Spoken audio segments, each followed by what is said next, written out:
ನನ್ನ ವಿಡಿಯೋ ನೋಡ್ತಿರೋ ಎಲ್ಲ ಕರ್ನಾಟಕ ಜನತೆಗೆ ವೆಲ್ಕಮ್ ಟು ಮೈ ಚಾನಲ್. ವ್ಲಾಗ್ನ ಫುಲ್ಲಾಗಿ ನೋಡಿ ಸಪೋರ್ಟ್ ಮಾಡಿ. ಇನ್ನು ಈ ವ್ಲಾಗ್ ಬಂದು ಸ್ಯಾಟರ್ಡೆ ವ್ಲಾಗ್ ಆಗಿರುತ್ತೆ.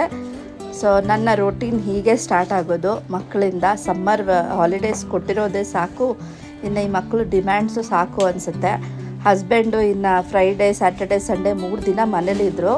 ಇನ್ನು ಅವ್ರದ್ದೇ ರಾಜ್ಯ ಹೇಳಬೇಕಂದ್ರೆ ಅವರಪ್ಪ ಅಂತೂ ಇದ್ಬಿಟ್ರೆ ಅವ್ರಿಗೆ ಇನ್ನೇನು ಬೇಡ ಆ ಥರ ಅನಿಸುತ್ತೆ. ಅವರಪ್ಪನ ನೈಸ್ ಮಾಡಿ ಅವರು ಝೆಪ್ಟೋದಲ್ಲೆಲ್ಲ ಆರ್ಡ್ರ್ ಮಾಡಿಸ್ಕೊಂಡ್ರು. ವೀಕಲ್ಲಿ ಏನೇನು ಬೇಕು ಅಂತೆಲ್ಲ ಆರ್ಡ್ರ್ ಮಾಡಿಸಿ ಎಲ್ಲ ಓಪನ್ ಮಾಡಿ ನೋಡ್ತಾಯಿದ್ರು. ಸೊ ಮೀನ್ ವೈಲ್ ನಾನು ಕೂಡ ಟಿಫನ್ ಮಾಡಿಬಿಟ್ಟು ಟಿಫನ್ ತಿಂತಾಯಿದ್ದೀನಿ. ಸೊ ಇವತ್ತು ಏನು ಸ್ಪೆಷಲ್ ಅಂದರೆ ನನ್ನ ಹಸ್ಬೆಂಡ್ನ ಫೇವ್ರೆಟ್ ಅಕ್ಕಿ ರೊಟ್ಟಿ ವಿತ್ ತೊಂಡೆಕಾಯಿ ಕಾಬಲ್ಕಲೆ ಕಾಂಬಿನೇಷನಲ್ಲಿ ಪಲ್ಯ ಮಾಡಿದ್ದೀನಿ. ಗ್ರೇವಿ ಅಂತಲೂ ಹೇಳ್ಬೋದು. ಸೊ ನಾನು ಎಲ್ಲರಿಗೂ ಸುಟ್ಕೊಟ್ಟು ನಾನು ಕೊನೆಯಲ್ಲಿ ತಿಂದಿದ್ದು. ಜಸ್ಟ್ ಒಂದು ಚಿಕ್ಕ ರೆಸಿಪಿ. ನಿಮಗೆ ತುಂಬ ಟೈಮ್ ಇದ್ದರೆ ಇದನ್ನು ಮಾಡ್ಬೋದು. ತುಂಬ ಕಡಿಮೆ ಟೈಮಲ್ಲಿ ಮಾಡೋಕ್ಕಾಗುತ್ತೆ ಅಂತ ಹೇಳಲ್ಲ. ಪ್ರಾಸೆಸ್ ಹೀಗೆ ಇರುತ್ತೆ.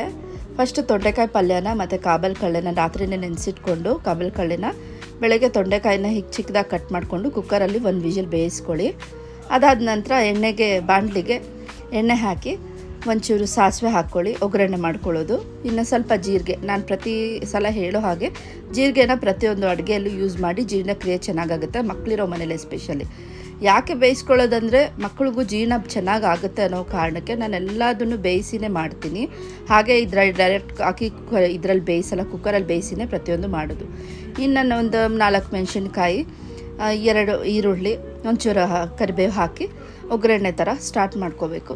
ಸ್ವಲ್ಪ ಫ್ರೈ ಮಾಡ್ಕೊಳ್ಬೇಕು. ಒಂದು ಸ್ವಲ್ಪ ಬ್ರೌನಿಷ್ ಕಲರ್ ಬರ್ತಾ ಇನ್ನು ನೆಕ್ಸ್ಟ್ ನಾನು ಅದಕ್ಕೆ ಆ್ಯಡ್ ಮಾಡ್ತಾಯಿದ್ದೀನಿ ತೊಂಡೆಕಾಯಿ, ಬೇಯಿಸ್ಕೊಂಡ್ರು ತೊಂಡೆಕಾಯಿನ. ನಿಮಗೆ ಆಪ್ಷನಲ್ ಟೊಮೆಟೊ ಹಾಕಬೇಕಂದ್ರೆ ನಾನಿಲ್ಲಿ ಜಸ್ಟ್ ಒಂದು ಚಿಕ್ಕ ಟೊಮೆಟೊನ ಮಾತ್ರ ಯೂಸ್ ಮಾಡ್ಕೊಂಡಿದ್ದೀನಿ. ಅದು ನಿಮಗೆ ಆಪ್ಷನಲ್. ಹುಳಿ ಬರಬೇಡ, ಆಲ್ರೆಡಿ ತೊಂಡೆಕಾಯಿ ಹುಳಿ ಇರೋದ್ರಿಂದ ನಿಮಗೆ ಹುಳಿ ಏನು ಬೇಡ ಅಂದರೆ ನೀವು ಟೊಮೆಟೊನ ಹಾಕ್ತಿರನೂ ಇರ್ಬೋದು. ಸೊ ನಾನು ಅದ್ರ ಮೇಲೆ ಬೇಯಿಸಿಟ್ಕೊಂಡ್ರು ಎರಡನ್ನೂ ಹಾಕಿ ಮಿಕ್ಸ್ ಮಾಡ್ಕೊಳ್ತಾ ಇದ್ದೀನಿ. ಅಡುಗೆ ಅನ್ನೋದು ಪ್ರತಿಯೊಬ್ಬರ ಲೈಫಲ್ಲಿ ತುಂಬ ಇಂಪಾರ್ಟೆಂಟ್ ಆಗುತ್ತೆ. ಅದು ನನಗೆ ಮ್ಯಾರೇಜ್ ಆದಮೇಲೆ ಗೊತ್ತಾಗಿದ್ದು. ಯಾಕಂದರೆ ಮ್ಯಾರೇಜ್ ಮುಂಚೆ ನಾನು ವರ್ಕ್ ಮಾಡಲಿಕ್ಕೆ ಹೋಗ್ತಿದ್ದೆ. ಮನೇಲೆ ಆ ಥರ ಅಡುಗೆ ಮಾಡೋ ಕೆಲಸ ಏನೂ ಇರಲಿಲ್ಲ. ಸೊ ನಾನು ಮ್ಯಾರೇಜ್ ಆದಮೇಲೆ ಎಷ್ಟು ಇಂಪಾರ್ಟೆಂಟ್ ಅಂತ ಆಮೇಲೆ ತಿಳ್ಕೊಂಡೆ. ಯಾಕಂದರೆ ಸ್ವಲ್ಪ ನಾನು ಕಾನ್ಸಿಕ್ವೆನ್ಸಸ್ನ ಫೇಸ್ ಮಾಡಿದೆ. ಕೆಲವು ಬಾಯಿಗಳು ಮಾತಾಡಿದ್ವು, ಹೀಯಾಳಿಸಿದ್ವು. ಸೊ ಆ ಟೈಮಲ್ಲಿ ನನಗೆ ಆ ಬಾಯಿಗಳನ್ನ ಮುಚ್ಚೋಕ್ಕಾಗಿಲ್ಲ, ಬಿಕಾಸ್ ಅದು ನನ್ನ ಪರಿಸ್ಥಿತಿ. ಬಟ್ ಅದನ್ನೇ ಒಂದು ಚಾಲೆಂಜಾಗಿ ತೊಗೊಂಡು ಇವತ್ತು ನಾನು ಒಳ್ಳೊಳ್ಳೆ ರೆಸಿಪಿನ ನನ್ನ ಮಕ್ಕಳಿಗೆ, ನನ್ನ ಹಸ್ಬೆಂಡ್ಗೆ ಮಾಡಿ ಕೊಡ್ತಿದ್ದೀನಿ. ಸೊ ಎಲ್ಲರೂ ಪ್ರತಿಯೊಬ್ಬರು ಅಷ್ಟೇ ಫಸ್ಟಿಂದನೇ ಎಲ್ಲ ಕಲಿತು ಬರಲ್ಲ, ಟೈಮ್ ತೊಗೊಳುತ್ತೆ ಎಲ್ಲ ಕಲಿಯೋಕ್ಕೆ. ಸೊ ಇನ್ನು ನಿಮಗೆ ನಾನು ಆಲ್ರೆಡಿ ಹಸಿಮೆಣಸಿನ್ಕಾಯಿ ಹಾಕಿದ್ರೂ ಒಂಚೂರು ಖಾರದ ಪುಡಿ ಹಾಕ್ಕೊಳ್ತಾ ಇದ್ದೀನಿ. ಮತ್ತು GFC ಅವ್ರದ್ದು ಗರಂ ಮಸಾಲ ಹಾಕ್ತಾಯಿದ್ದೀನಿ. ನಿಮಗೆ ಗೊತ್ತಿರ್ಬೋದು, ಇವರು TV ಶೋಸಲ್ಲೆಲ್ಲ ಬ್ರ್ಯಾಂಡಾಗಿದ್ದಾರೆ. ಸೊ ನೀವು ಅದನ್ನು ಯೂಸ್ ಮಾಡ್ಬೋದು. ಯಾಕಂದರೆ ಅವರು ನ್ಯಾಚುರಲ್ ಕಲರ್ ಆ್ಯಂಡ್ ಫ್ಲೇವರ್ಸ್ನ ಯೂಸ್ ಮಾಡಿನೇ ಮಾಡೋ ಅಂಥವ್ರು, ಕಂಪೇರ್ಡ್ ಟು ಅದರ್ ಬ್ರ್ಯಾಂಡ್ಸ್ ಅಂತಲೇ ಹೇಳ್ಬೋದು. ಸೊ ನಾನು ಹೈಲಿ ರೆಕಮೆಂಡ್ GFCನೇ ರೆಕಮೆಂಡ್ ಮಾಡ್ತೀನಿ. ಸೊ ಅದನ್ನು ಹಾಕಿ ಒಂಚೂರು ಉಪ್ಪು ಹಾಕ್ಕೊಳ್ಳಿ, ಒಂದು ಸ್ವಲ್ಪ ಹೊತ್ತು ಬಿಡಿ. ಇನ್ನು ಬರೀ ಗ್ರೇವಿ ಇದೇ ಥರ ಇದ್ದರೆ ಹೇಗೆ ತಿನ್ನೋಕ್ಕಾಗುತ್ತೆ ಹೇಳಿ? ಗಟ್ಟಿಯಾಗಿ ಬರಬೇಕಲ್ವ. ಅದಕ್ಕೆ ಏನು ಮಾಡಬೇಕು? ಏನೂ ಇಲ್ಲ, ಸಿಂಪಲಾಗಿ ಒಂದು ಟ್ರಿಕ್ಕು, ಪ್ರತಿಯೊಬ್ಬರು ಮಾಡ್ತಾರೆ. ಇನ್ನು ಚೂರು ಕಡಲೆ ಹಸಿಟ್ಟನ್ನ ನೀರಲ್ಲಿ ಚೆನ್ನಾಗಿ ಸ್ಮ್ಯಾಶ್ ಮಾಡಿಕೊಂಡು ಗಂಟಿಲ್ದಿರಂಗೆ ಮಾಡಿಕೊಂಡು ಅದನ್ನು ಹಾಕ್ಬಿಡೋದು ಅಷ್ಟೇ. ಇನ್ನು ನಿಮ್ಮ ಗ್ರೇವಿ ಗಟ್ಟಿಯಾಗಿ ಬರಲಿಕ್ಕೆ ಸ್ಟಾರ್ಟ್ ಆಗುತ್ತೆ. ಅದರಲ್ಲಿ ಒಂದು 5 ನಿಮಿಷ ಕುದಿಸ್ಕೊಳ್ಳಿ. ಇನ್ನು ನಮ್ಮ ತೊಂಡೆಕಾಯಿ ಕಾಬಲ್ಕಳ್ಳೆ ಗ್ರೇವಿ ರೆಡಿ ಆಯಿತು ಅಕ್ಕಿ ಹಿಟ್ಟಿಗೆ. ಸೊ ಪ್ಯಾರ್ಲಲ್ಲಿ ನಾನು ಫಸ್ಟೇ ಕುಕ್ಕರಲ್ಲಿ ಬೇಯಿಸೋಕೆ ಇಟ್ಟಾಗಲೇ ನಾನಿಲ್ಲಿ ಅಕ್ಕಿ ಹಿಟ್ಟನ್ನ ಮಾಮೂಲಿ ನಾವು ಕಡುಬುಗಳಿಗೆಲ್ಲ ಮುದ್ದೆ ಮಾಡ್ಕೊಳ್ತೀವಲ್ಲ, ಸೇಮ್ ರೀತಿ ಅದೇ ರೀತಿಯೇ ನಾನು ಮಾಡ್ಕೊಳ್ತಿದ್ದೆ. ಸೊ ಬರೀ ಒಂದು ಪಾತ್ರೆಯಲ್ಲಿ ನೀರು ಹಾಕ್ಕೊಂಡು 2 ಕಪ್ಪು ನೀರು ಹಾಕಿದ್ರೆ 1 ಕಪ್ ಅಕ್ಕಿ ಹಸಿಟ್ಟು ಹಾಕಿ, ಅಂದರೆ ನೀರು 2 ರೇಷಿಯೋ ಇರಬೇಕು ಆ ಹಸಿಟ್ಟಿಗೆ, ಅಷ್ಟು ಹಾಕ್ಕೊಳ್ಳಿ ಸಾಕು. ಇನ್ನು ನಿಮಗೆ ಆಪ್ಷನಲ್ಲು ಗೋಧಿ ಹಸಿಟ್ಟು ಹಾಕ್ಕೊಳ್ಬೋದು. ಸ್ವಲ್ಪ ಉಪ್ಪು ಹಾಕ್ಕೊಳ್ಳಿ, ತುಂಬ ಚೆನ್ನಾಗಿ ಬರುತ್ತೆ. ಗೋಧಿ ಹಸಿಟ್ಟು ಯಾಕಂದರೆ ನಮಗೆ ಚಪಾತಿ ಟೈಪ್, ಅಂದರೆ ಸ್ವಲ್ಪ ತೀಡೋದಕ್ಕೂ ಸ್ವಲ್ಪ ಈಸಿ ಆಗುತ್ತೆ. ಅದರಿಂದ ಗೋಧಿ ಹಸಿಟ್ಟು ನಾವು ಯೂಸ್ ಮಾಡ್ಬೋದು. ಸೊ ನಾನು ಅದನ್ನು ವೀಡಿಯೋ ತೊಗೊಳಕ್ಕಾಗಲಿಲ್ಲ, ಸಾರಿ ಫಾರ್ ದ್ಯಾಟ್. ಇಲ್ಲಿ ನಾನು ಮುದ್ದೆ ಮಾಡಿಟ್ಕೊಂಡಿದ್ದೀನಿ ನೋಡಿ ಈ ಥರ. ಇದರಲ್ಲಿ ಆಲ್ಮೋಸ್ಟ್ ಒಂದು 5 ಜನ ತಿನ್ಬೋದು. ಸೊ ನನ್ನ ಮನೇಲೂ 5 ಜನ ಇರೋ ಕಾರಣ ನಾನು ಇಷ್ಟು ಮಾಡ್ಕೊಂಡಿದ್ದೀನಿ.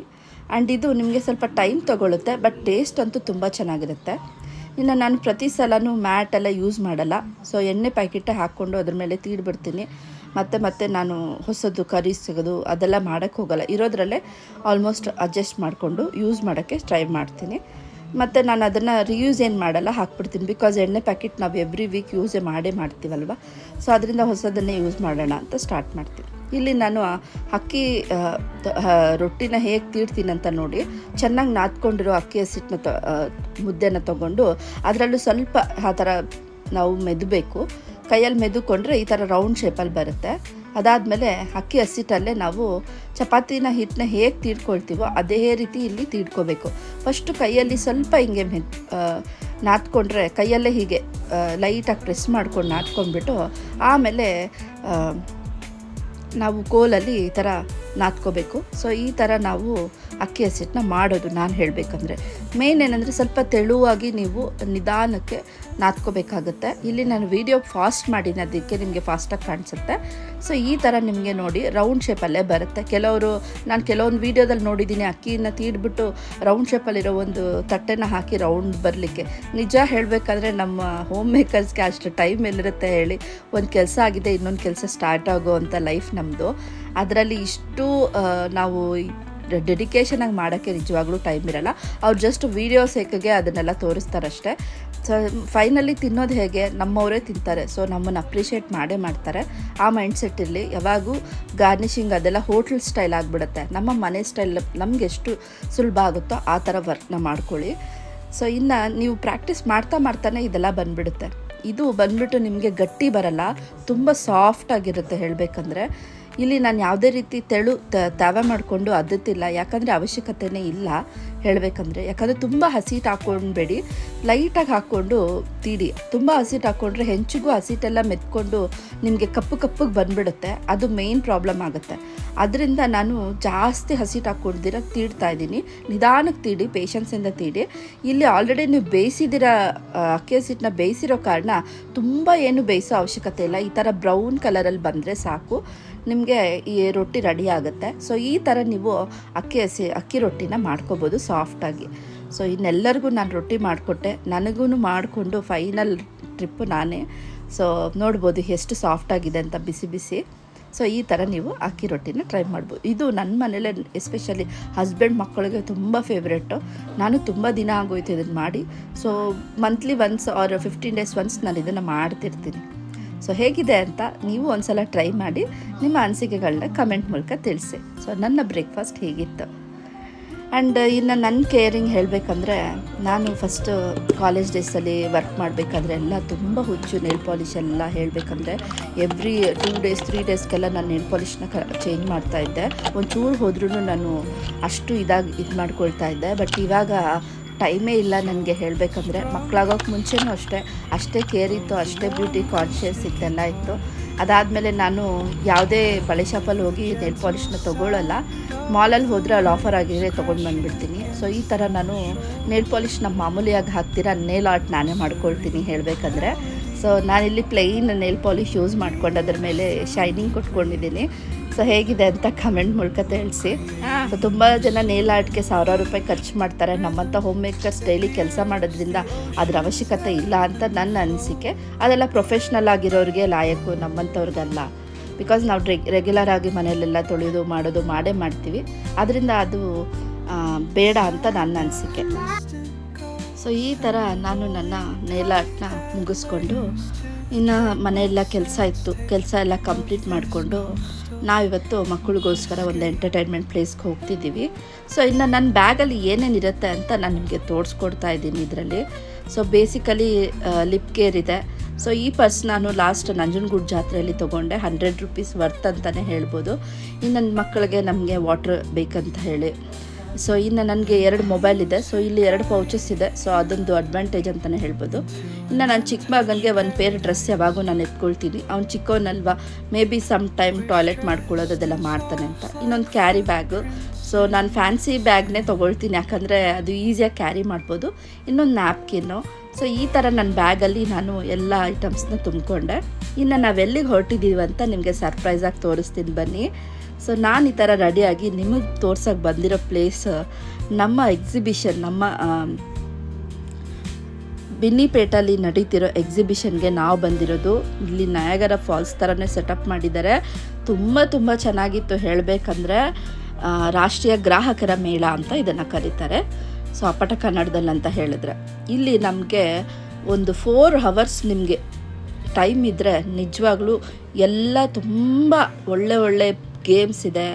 ಮತ್ತು ಶಾಪಿಂಗ್ ಫ್ರೆಂಡ್ಲಿ ಇರೋರು ಶಾಪಿಂಗ್ ಮಾಡ್ಕೊಳ್ಬೋದು. ಎಲ್ಲ ಥರ ಫೆಸಿಲಿಟೀಸು ಇದೆ. ಇನ್ನು ಟಾಯ್ಲೆಟ್ಸ್ ಕೂಡ ನಿಮಗಿಲ್ಲಿ ಸಿಗುತ್ತೆ. ಇನ್ನು ನಾವು ಎಂಟ್ರಿ ಆಗ್ತಾ ಎಂಟ್ರಿ ಫೀಸ್ ಬಂದುಬಿಟ್ಟು ಮಕ್ಕಳಿಗೂ ದೊಡ್ಡವ್ರಿಗೆ ಇಬ್ಬರಿಗೂ, ಅಡಲ್ಟ್ಸ್ಗೂ ಕಿಡ್ಸ್ಗೆ ಇಬ್ಬರಿಗೂ 100 rupees ತೊಗೊಳ್ತಾರೆ. ನಮ್ಗೆ ಅದೊಂದು ಸ್ವಲ್ಪ ಬೇಜಾರಾಯಿತು. ಮಕ್ಕಳಿಗೆ ಒಂದು 50 rupees ಆದರೂ ಚಾರ್ಜ್ ಮಾಡ್ಬೋದಾಗಿತ್ತು ಅಂತ. ಬಟ್ ಏನೂ ಮಾಡೋಕ್ಕಾಗಲ್ಲ. ಒಳಗಡೆ ಸೆಟಪ್ ನೋಡಿದ್ಮೇಲೆ ಹೌದು ಈ ಚಾರ್ಜ್ ಮಾಡಿರೋದು ರೈಟ್ ಅಂತಲೇ ಅನಿಸ್ತು. ನೋಡ್ತಾನೆ ಇಲ್ಲಿ ನಮಗೆ ತುಂಬ ಥೀಮ್ಸ್ ವಾಲ್ಪೇಪರ್ ಕಾಣಿಸುತ್ತೆ. ಫೋಟೋ ತೊಗೊಳ್ಳೋಕ್ಕೆ ತುಂಬ ಚೆನ್ನಾಗಿರೋಂಥ ಪ್ಲೇಸ್ ಅಂತಲೇ ಹೇಳ್ಬೋದು. ಸೊ ಮಕ್ಕಳಿರೋ ಕಾರಣ ನಾನು ಅಷ್ಟು ಫೋಟೋಸ್ ಏನು ತೊಗೊಳ್ಳಿಕ್ಕೆ ಹೋಗಲಿಲ್ಲ. ಸೊ ಇಲ್ಲಿ ನೋಡ್ಬೋದು ನಿಮಗೆ ಈ ಥರ ಇತ್ತು. ಇನ್ನು ನನ್ನ ಮಕ್ಕಳು ಕೂಡ ತುಂಬ ಚೆನ್ನಾಗಿ ಎಂಜಾಯ್ ಮಾಡ್ಕೊಂಡು ನೋಡ್ತಾನೆ ಇದ್ದರು. ಎಲ್ಲ ಪೇರೆಂಟ್ಸು ನೋಡಿ ಅವ್ರವ್ರ ಮಕ್ಕಳನ್ನ ನಿಲ್ಲಿಸಿ ಫೋಟೋಗಳೆಲ್ಲ ತೊಗೊಳ್ತಿರೋದು ಎಷ್ಟು ಚೆಂದ ಅನಿಸುತ್ತಲ್ವ. ಕೆಲವ್ರಿಗೆ ಅನಿಸುತ್ತೆ ನಾವು ಮಕ್ಕಳಿಲ್ಲದೆ ಇದ್ದರೆ ನಾವೇ ಫೋಟೋ ತೊಗೋಬೋದು ಅಂತ. ಬಟ್ ನಾವು ಪ್ರತಿಯೊಂದರಲ್ಲೂ ನನ್ನ ಮಕ್ಕಳ ಜೊತೆನೇ ಎಂಜಾಯ್ ಮಾಡೋದೇ ನಮಗಿಷ್ಟ. ಸೊ ಈ ಥರ ನಾವು ಎಂಜಾಯ್ ಮಾಡಿದ್ವಿ. ಹೇಳಬೇಕಂದ್ರೆ ಇನ್ನು ಇಷ್ಟೇ ಅಲ್ಲ, ಇದು ಜಸ್ಟ್ ಸ್ಟಾರ್ಟಿಂಗು. ಹೋಗ್ತಾ ತುಂಬ ಚೆನ್ನಾಗಿದೆ ಅಂತಲೇ ಹೇಳ್ಬೋದು. ನಾನಂತೂ ನೋಡ್ತಾ ಹಾಗೆ ನಿಂತ್ಬಿಟ್ಟೆ. ನನ್ನ ಡ್ರೀಮ್ ಆ್ಯಕ್ಚುಲಿ ನಯಾಗರ ಫಾಲ್ಸ್ಗೆ ಹೋಗ್ಬೇಕಂತ. ಮೇ ಬಿ ನೋಡೋಣ ಫ್ಯೂಚರಲ್ಲಿ ಯಾವಾಗಾದರೂ ಒಂದು ಸಲ ನಮ್ಮ ಲೈಫಲ್ಲಿ ಅದನ್ನು ನೋಡ್ತೀವೋ ಅನ್ನೋ ಒಂದು ಆಸೆ ಇದೆ. ಸೊ ನೋಡೋಣ. ಸೊ ಇನ್ನು ಹೋಗ್ತಾನೆ ನಮಗೆ ರೋಬೋಟ್ ಬಟರ್ಫ್ಲೈ ಪಾರ್ಕ್ ಸಿಗುತ್ತೆ. ರೋಬೋಟಿಕ್ ಬಟರ್ಫ್ಲೈ ಪಾರ್ಕ್ ಹೇಗಿದೆ ಅಂತಂದರೆ ನಿಜವಾಗ್ಲೂ ತುಂಬ ವರ್ತ್ ಅಂತಲೇ ಅನಿಸುತ್ತೆ. ಸೊ ಎಷ್ಟು ಥರ ಇನ್ಸೆಕ್ಟ್ಸ್ನ ನಾವು ಇಷ್ಟು ಸ್ಮಾಲ್ ಸೈಜಲ್ಲಿ ನೋಡಿರ್ತೀವಿ, ಚಿಕ್ಕ ಸೈಜಸಲ್ಲಿ. ಅದನ್ನು ಇದರಲ್ಲಿ ತುಂಬ ಚೆನ್ನಾಗಿ ದೊಡ್ಡ ಸೈಜಲ್ಲಿ ರೋಬೋಟಿಕ್ಸ್ನ ಯೂಸ್ ಮಾಡಿದ್ದಾರೆ. ಮತ್ತು ಕಲರ್ಫುಲ್ಲಾಗಿತ್ತು. ಮೇಯ್ನ್ ಅಟ್ರಾಕ್ಟಿವ್ ಅದೇ ಅಲ್ವಾ, ವಿತ್ ಸೌಂಡ್ ಇತ್ತು. ತುಂಬ ಚೆನ್ನಾಗಿತ್ತು ಹೇಳಬೇಕಂದ್ರೆ. ರಾಸ್ ಹಾಸ್ಪರ್, ಬಟರ್ಫ್ಲೈ, ಪ್ರತಿಯೊಂದು ಇನ್ಸೆಕ್ಟ್ಸು ಯಾವ್ದ್ಯಾವುದು ನಮ್ಮ ಕಣ್ಣಿಗೆ ರೆಗ್ಯುಲರ್ ಆಗಿ ಕಾಣಿಸೋ ಪ್ರತಿಯೊಂದು ಇನ್ಸೆಕ್ಟ್ಸ್ನೂ ಇಲ್ಲಿ ತುಂಬ ಚೆನ್ನಾಗಿ ದೊಡ್ಡ ಗಾತ್ರದಲ್ಲಿ ಮಾಡಿ ಎಕ್ಸ್ಪ್ಲೋರ್ ಮಾಡಿದ್ದಾರೆ. ಸೊ ಅದಂತೂ ನನ್ನ ಮಕ್ಕಳಿಗೆ ನೋಡ್ತಾ ನಿಂತುಬಿಟ್ರು. ಅವರು ಹೆಸರು ಹೇಳಲಿಕ್ಕೆ ಸ್ಟಾರ್ಟ್ ಮಾಡಿದ್ರು. ಇದು ಅಂತ ನೇಮಿಂಗ್ ಮಾಡಲಿಕ್ಕೆ ಸ್ಟಾರ್ಟ್ ಮಾಡಿದ್ರು. ಅದು ಖುಷಿ ಅಂತ ಕೊಡ್ತು. ಸೊ ನನಗೆ ನನ್ನ ಹಸ್ಬೆಂಡ್ಗೆ ಹೇಳಿದೆ ಈ ಥರ ಇದೆ ಎಕ್ಸಿಬಿಷನ್ ಅಂದಾಗ. ಅವ್ರು ಹೇಳಿದ್ರು ಇದೆಲ್ಲ ವೇಸ್ಟ್ ಅನಿಸುತ್ತೆ ಹಂಗೆ ಹಿಂಗೆ ಅಂತ. ಬಟ್ ನಾನು ಇಲ್ಲಿಗೆ ಬಂದಮೇಲೆ ಅವರು ಹೇಳಿದ್ರು ಇಲ್ಲ ತುಂಬ ಚೆನ್ನಾಗಿದೆ ಅಂತ. ಅವರು ಪಾಸಿಟಿವ್ ಕಮೆಂಟೇ ಅವರು ಫೀಡ್ಬ್ಯಾಕೇ ಕೊಟ್ಟರು. ಸೊ ಈ ಥರ ನಾನು ಮಕ್ಕಳಿಗೆಲ್ಲ ತಿಳಿಸ್ಬೇಕು ಅಂತಲೇ ನಾನು ಹೊರಗಡೆ ಬರೋದು. ತುಂಬ ಜನ ಹೇಳ್ತಾರೆ ಇವರು ಹೋಗಿ ಶೋಕಿ ಮಾಡ್ತಾರೆ ಹಾಗೆ ಹೀಗೆ ಅಂತ ಅಂದ್ಕೊಳ್ಬೋದು. ಬಟ್ ಪರವಾಗಿಲ್ಲ. ನಾನು ನನ್ನ ಮಕ್ಕಳ ಒಂದು ಹ್ಯಾಪಿನೆಸ್ಗೆ ಜಾಸ್ತಿ ಪ್ರಿಫರೆನ್ಸ್ ಕೊಡೋದು ಮೇಯ್ನ್ಲಿ ಹೇಳಬೇಕಂದ್ರೆ. ಯಾಕಂದರೆ ಅವರು ಹ್ಯಾಪಿಯಾಗಿದ್ರೇ ನಾವು ಹ್ಯಾಪಿಯಾಗಿರ್ತೀವಿ. ಇನ್ನು ನಮ್ಮ ಚಿಕ್ಕ ವಯಸ್ಸುಗಳಲ್ಲಿ ಈ ಥರ ಎಲ್ಲ ನೋಡ್ಲಿಕ್ಕೆ ಹೋಗಿ ಆ ಚಾನ್ಸೇ ಇಲ್ಲ ಅಂತಲೇ ಹೇಳ್ತೀನಿ. ಅಷ್ಟು ಅಡ್ವಾನ್ಸ್ ಆಗಿದೆ ಇವಾಗಿನ ಕಾಲಕ್ಕೆ. ಸೊ ನೋಡ್ತಿರ್ಬೋದು ಎಲ್ಲ ಹೇಗಿದೆ ಅಂತ.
ಇನ್ನು ನಾವು ಎಲ್ಲ ನೋಡಿಕೊಂಡು ನೆಕ್ಸ್ಟ್ ಸ್ಟೇಜ್ ಬಂದುಬಿಟ್ಟು ಇಲ್ಲಿ ನಮಗೆ ಶಾಪಿಂಗ್ ಸ್ಟಾಲ್ಸ್ ಸಿಗುತ್ತೆ. ಸೊ ಇಲ್ಲಿ ನಾವು ಜನರಲ್ ಆಗಿ ನೀವು ಶಾಪಿಂಗ್ ಸ್ಟಾಲ್ಸ್ ನೋಡೇ ಇರ್ತೀರ, ಅದೇ ರೀತಿಯೇ ಇಲ್ಲೂ ಇರೋದು. ಏನಂತ ಸ್ಪೆಷಲ್ ಏನಿಲ್ಲ, ರೆಗ್ಯುಲರ್ ಮನೆಗೆ ಯೂಸ್ ಮಾಡೋ ಐಟಮ್ಸ್ ಇರ್ಬೋದು, ಮನೆಗೆ ಬೇಕಾಗಿರೋ ರೆಗ್ಯುಲರ್ ಥಿಂಗ್ಸ್ ಇರ್ಬೋದು, ಎಲ್ಲ ಇಲ್ಲಿ ಸಿಗುತ್ತೆ. ಏನಂದರೆ ಫಿಕ್ಸ್ಡ್ ರೇಟ್ ಇರುತ್ತೆ, 100 ರೂಪೀಸ್ ಆ ಥರ. ಅದೊಂದೇ ಸ್ವಲ್ಪ ಬೇಜಾರಾಗುವಂಥ ವಿಷಯ. ನಮಗೆ ಆನ್ಲೈನಲ್ಲಿ ಮೀಶೋ ಅಲ್ಲಿ ಈ ರೇಟು ಇನ್ನೂ ಕಡಿಮೆನೇ ಎಲ್ಲ ಐಟಮ್ ಸಿಕ್ಬಿಡುತ್ತೆ. ಸೊ ಅದರಿಂದ ನಾನು ಸ್ವಲ್ಪ ಲಿಮಿಟೆಡ್ ಶಾಪಿಂಗೇ ಮಾಡಿಕೊಂಡೆ. ಯಾಕಂದರೆ ಆನ್ಲೈನ್ ಶಾಪಿಂಗೇ ಮಾಡ್ಕೊಳ್ಳೋಣ, ಇಷ್ಟೆಲ್ಲ ಬರ್ತೇ ಇಲ್ಲ ಅಂತ ನನಗೆ ಅನ್ನಿಸ್ತು. ಅದರಿಂದ ನಾನೇನು ಅಷ್ಟು ಶಾಪಿಂಗ್ ಮಾಡಲಿಕ್ಕೆ ಇಲ್ಲಿ ಹೋಗಿಲ್ಲ.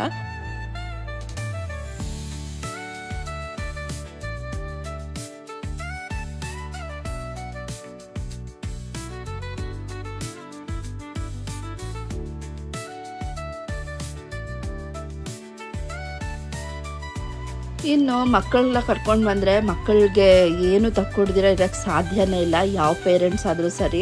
ಸೊ ಇಲ್ಲಿ ಈ ಅಂಗಡಿನ ಕ್ರಾಸ್ ಮಾಡ್ಕೊಂಡು ಹೋಗ್ಬಿಡೋಣ ಅಂತಲೇ ನಾನು ಅಂದ್ಕೊಂಡೆ.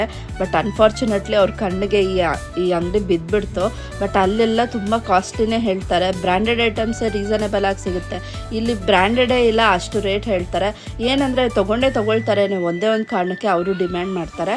ಮತ್ತು ಲೇಡೀಸ್ ಸ್ಲಿಪ್ಪರ್ ನೋಡ್ಬೋದು, ಅದು ರೀಸನಬಲ್ ಆಗೇ ಇತ್ತು. ಸೊ ನಾನು ಅಂಥ ಪರ್ಚೇಸ್ ಏನು ಮಾಡೋಕ್ಕೆ ಹೋಗಿಲ್ಲ. ಆಲ್ರೆಡಿ ಸ್ಲಿಪ್ಪರ್ ಸ್ಟ್ಯಾಂಡ್ ತುಂಬೋಗಿದೆ. ಹಸ್ಬೆಂಡ್ ಅದನ್ನೇ ಹೇಳ್ತಾ ಇದ್ರು, ಮತ್ತೆ ಪರ್ಚೇಸ್ ಯಾಕೆ ಮಾಡ್ತೆ, ಆಲ್ರೆಡಿ ಇದೆಲ್ಲ ಅದನ್ನೇ ಯೂಸ್ ಮಾಡು ಅಂತ. ಅದಕ್ಕೆ ನಾನು ಯಾವ ರೀತಿಯೂ ಪರ್ಚೇಸ್ ಮಾಡೋಕ್ಕೆ ಹೋಗಿಲ್ಲ. ಮತ್ತು ಮನೆಗೆ ಬೇಕಾಗಿರೋ ಐಟಮ್ಸ್ ಎಲ್ಲ ಇಲ್ಲಿ ಕಾಣಿಸುತ್ತೆ. ಮಕ್ಕಳಿಗೆ ಬೇಕಾಗಿರೋ ವಾಚಸ್ ಎಲ್ಲ ಸ್ವಲ್ಪ ಚೀಪ್ ರೇಟಲ್ಲೇ ಇತ್ತು. ಸೊ ನಾವು ಕೂಡ ಮಕ್ಕಳಿಗೆ ಸ್ವಲ್ಪ ಐಟಮ್ಸ್ನೆಲ್ಲ ತಕ್ಕೊಟ್ಟು ಅವರು ಹ್ಯಾಪಿ ಮಾಡೋಣ ಅಂತ. ಇನ್ನು ಅವರೂ ಹ್ಯಾಪಿ.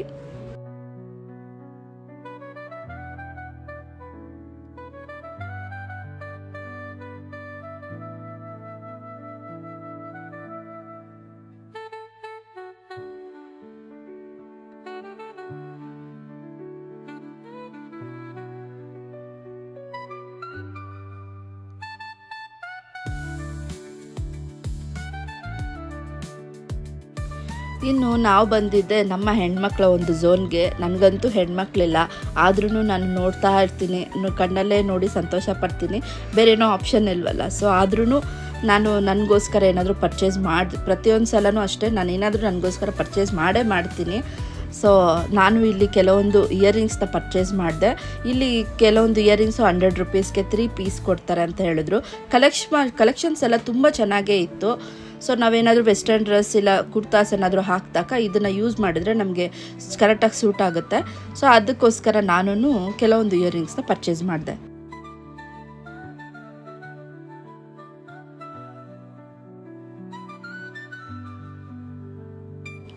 ಮತ್ತು ಇಲ್ಲಿ ನಂಗೆ ಇಂಟ್ರೆಸ್ಟಿಂಗ್ ಒಂದು ಈ ಅಂಗಡಿಯಲ್ಲಿ ಏನಂದರೆ, ಇಲ್ಲಿ ನೋಡ್ಬೋದು 2 ಗೊಂಬೆಗಳಿದೆ, ಒಂದು ಮೇಲ್ ಇನ್ನೊಂದು ಫೀಮೇಲು. ಅದು ತುಂಬ ಕ್ಯೂಟಾಗಿತ್ತು ಅಂತಲೇ ವಿಡಿಯೋ ತೊಗೊಂಡೆ. ಇನ್ನು ಇಲ್ಲಿ ಮಣ್ಣಲ್ಲಿ ಮಾಡಿರೋ ತರಕಾರಿ ಮತ್ತು ಫ್ರೂಟ್ಸ್ನ ಮಣ್ಣಲ್ಲಿ ಮಾಡಿದ್ದಾರೆ, ಚಿಕ್ಕ ಐಟಮ್ಸ್ನ. ಅದನ್ನು ತುಂಬ ಇಂಟ್ರೆಸ್ಟಿಂಗ್ ಆಗಿತ್ತು. ಸೊ ಇನ್ನು ಗ್ಯಾಡ್ಜೆಟ್ಸು ಎಲ್ಲ ಇತ್ತು.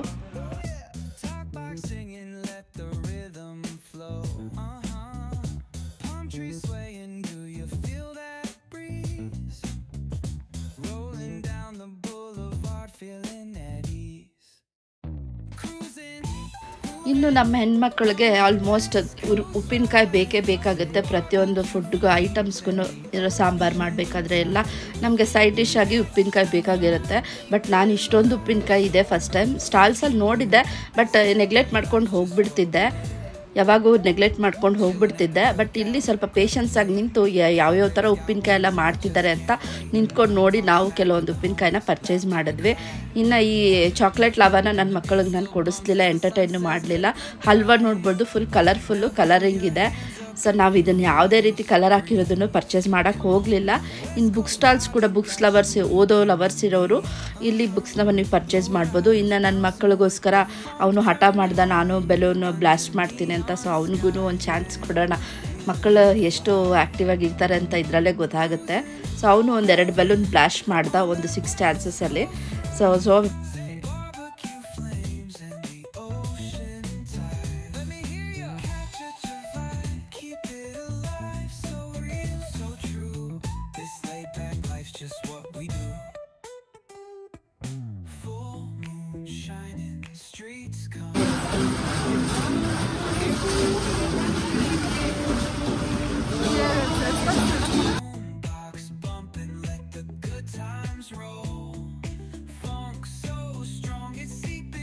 ಸೊ ಇದಾಗೋಯ್ತು ಅಂತ ಅಂದ್ಕೊಂಡ್ವಿ. ಆಮೇಲೆ ಹೊರಗಡೆ ಬಂದರೆ ಇದೇ ಒಂದು ಪ್ರಪಂಚನೇ ಇದ್ಬಿಡ್ತು ನೋಡಬೇಕಂದ್ರೆ.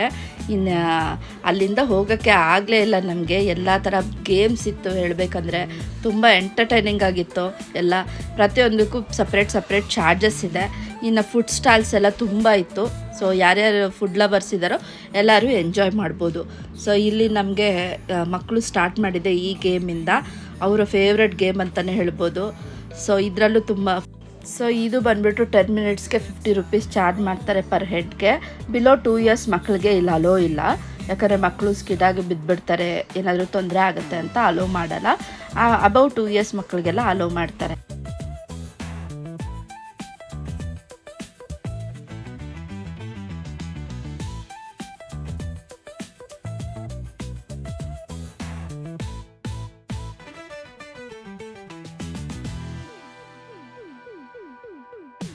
ಇನ್ನು ಈ ಗೇಮ್ ಅಂತೂ ತುಂಬ ಕಾಸ್ಟ್ಲಿ ಅಂತಲೇ ಹೇಳ್ಬೋದು. ಪರ್ ಹೆಡ್ಗೆ 100 ರೂಪೀಸ್ ಅಂತ ಹೇಳ್ತಾರೆ. ಸೊ ನಾವು ಸರಿ ಟ್ರೈ ಮಾಡೋಣ ಅಂತ.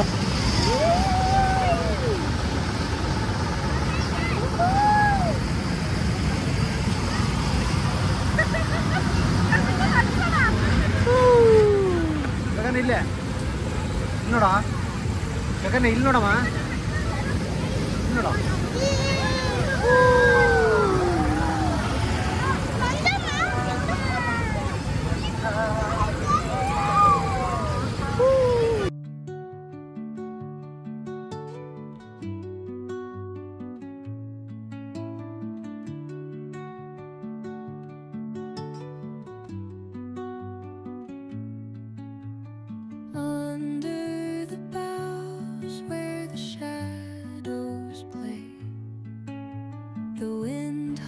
ಸೊ ತುಂಬ ಎಕ್ಸೈಟೆಡ್ ಆಗಿತ್ತು, ತುಂಬ ಚೆನ್ನಾಗಿತ್ತು ಎಕ್ಸ್ಪೀರಿಯೆನ್ಸ್ ಅಂತೂ ಹೇಳಬೇಕಂದ್ರೆ.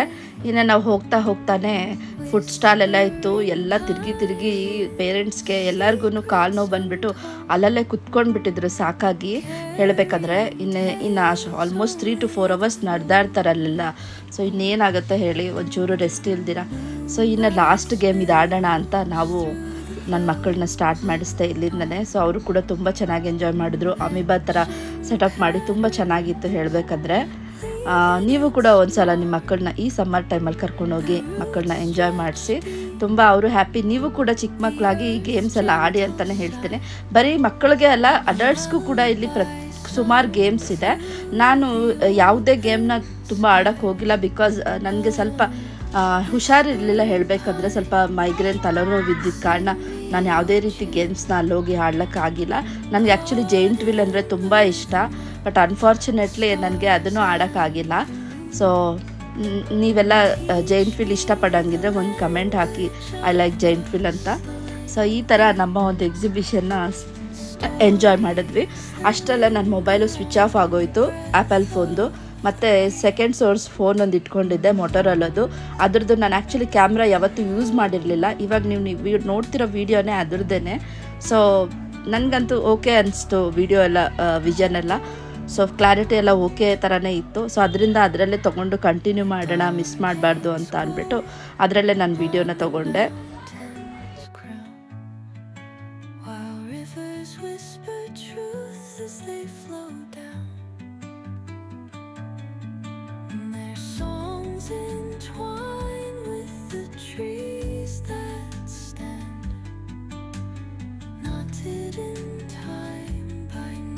ಸೊ ಇನ್ನು ಇಲ್ಲಿ ತುಂಬ ಧೈರ್ಯವಂತರು ಯಾರಾದರೂ ಇದ್ದರೆ ಸ್ಕೇರಿ ಹೌಸ್ಗೆ ಹೋಗ್ಬೋದು. ನಾವು ಮಕ್ಕಳನ್ನ ಕರ್ಕೊಂಡು ಹೋಗೋಕ್ಕೆ ಇಷ್ಟಪಡಲಿಲ್ಲ. ಇನ್ನು ವಾಟ್ರಲ್ಲಿ ಸ್ವಲ್ಪ ಗೇಮ್ ಇತ್ತು, ಅದನ್ನು ಆಡಿಸಿ. ಇಲ್ಲಿ ಕ್ರಾಕರಿ ಐಟಮ್ಸ್ ಎಲ್ಲ ಇತ್ತು. ಸೊ ಕ್ರಾಕರಿ ಲವರ್ಸ್ ಯಾರಾದರೂ ಇದ್ದರೆ ಇಲ್ಲಿ ಪರ್ಚೇಸ್ ಮಾಡ್ಬೋದು, ರೀಸನೇಬಲ್ ಆಗೇ ಇತ್ತು. ಸೊ ಇನ್ನು ನಮ್ಮ ಒಂದು ಎಕ್ಸಿಬಿಷನ್ನ ಹೀಗೆ ಮುಗಿಸ್ಕೊಂಡು ನಾವು ಹೊರಗಡೆ ಬಂದ್ವಿ. ಎಲ್ಲರೂ ನೋಡ್ಬೋದು ಎಷ್ಟು ಟಯರ್ಡ್ ಆಗಿದ್ದಾರೆ ಅಂತ ಶಾಪಿಂಗ್ ಎಲ್ಲ ಮಾಡಿ. ಸೊ ನೀವು ಒಂದು ಸಲ ಹೋಗ್ತೀರಾ. ಈ ಎಕ್ಸಿಬಿಷನ್ನು ಇನ್ನು 27ನೇ ತಾರೀಕು ಮೇವರೆಗೂ ಮಾತ್ರ ಇರುತ್ತೆ. ಸೊ ಮಿಸ್ ಮಾಡಿದರೆ ಎಲ್ಲರೂ ಫ್ಯಾಮಿಲಿ ಆ್ಯಂಡ್ ಫ್ರೆಂಡ್ಸ್ ಜೊತೆ ಹೋಗಿ ಎಂಜಾಯ್ ಮಾಡಿ ಅಂತಲೇ ಹೇಳ್ತೀನಿ. ಪಾರ್ಕಿಂಗ್ಗೆ ಯೋಚನೆ ಮಾಡೋ ಚಿಂತೆನೇ ಇಲ್ಲ. ಪಾರ್ಕಿಂಗ್ಗೆ 20 ರೂಪಾಯಿ, 2 ವೀಲರ್ಗೆ ಚಾರ್ಜ್ ಮಾಡ್ತಾರೆ. ಇನ್ನು ಕಾರ್ಗೆ 50 ರೂಪೀಸ್ ಚಾರ್ಜ್ ಮಾಡ್ತಾರೆ. ಸೊ ನೋಡಿ, ಈ ಥರ ಇತ್ತು. ಸೊ ನಿಮ್ಗೇನಾದರೂ ಈ ವಿಡಿಯೋ ಇಷ್ಟ ಆದರೆ ಒಂದು ಲೈಕ್ ಮಾಡಿ, ನನ್ನ ಚಾನಲ್ನ ಸಬ್ಸ್ಕ್ರೈಬ್ ಮಾಡಿ. ಇನ್ನೂ ಯಾವುದಾದ್ರೂ ಒಂದು ಒಳ್ಳೆ ಇಂಟ್ರೆಸ್ಟಿಂಗ್ ವ್ಲಾಗ್ನ ನಿಮ್ಗೆ ಕೊಡಲಿಕ್ಕೆ ಸ್ಟಾರ್ಟ್ ಮಾಡ್ತೀನಿ. And thank you so much ಇಷ್ಟು ಟೈಮ್ ಕೊಟ್ಟು ನೋಡಿದ್ದಕ್ಕೆ. ಧನ್ಯವಾದಗಳು. Happy weekend.